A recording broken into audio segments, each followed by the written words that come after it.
যেন কনকনে শীতের কোনো সকাল কিংবা প্রচণ্ড শীতে সূর্যের দেখা নেই এমন কোনো সময়। কিন্তু না, প্রচণ্ড ভ্যাপসা গরম চলছে এখন পঞ্চগড়ে। তারই মধ্যে এমন এক দৃশ্যের অবতারণা হলো, যা হঠাৎ দেখে মনে হতে পারে কুয়াশাচ্ছন্ন শীতের কোনো সকাল। 23 জুলাই বুধবার ভোরে সরেজমিনে দেখা যায় কুয়াশায় ঢেকে গেছে পুরো এলাকা। তীব্রতা এত বেশি ছিল যে গাড়ি চালানোর সময়ও সতর্ক থাকতে হয়েছে চালকদের, কেননা দূর থেকে রাস্তায় বিপরীতমুখী কোনো যানবাহন আছে কিনা তা স্পষ্ট বোঝা যাচ্ছিল না।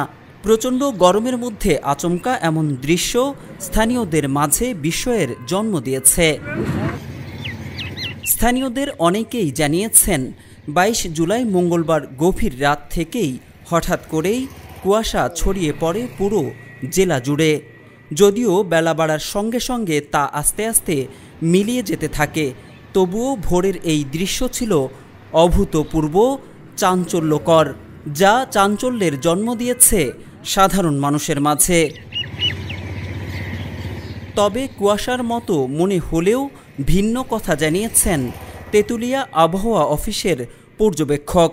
তিনি জানান, মৌসুমি বায়ু অতিরিক্ত সক্রিয় হওয়ায় এবং বায়ুমণ্ডলে ধূলিকণার মাত্রা বেড়ে যাওয়ার কারণে কুয়াশা দেখা গেছে। একই সঙ্গে তা হালকা বৃষ্টিতেও রূপ নিয়েছে, তবে তা পরিমাপযোগ্য ছিল না। এটার কারণটা হচ্ছে, আমাদের মেইন কারণটা হচ্ছে মৌসুমী বায়ুটা অতিরিক্ত সক্রিয় হওয়ার পথে, এবং বায়ুমণ্ডলের ডাস্ট অর্থাৎ ধূলিকণার পরিমাণটা বেড়ে যাওয়ার কারণ মূল কারণ।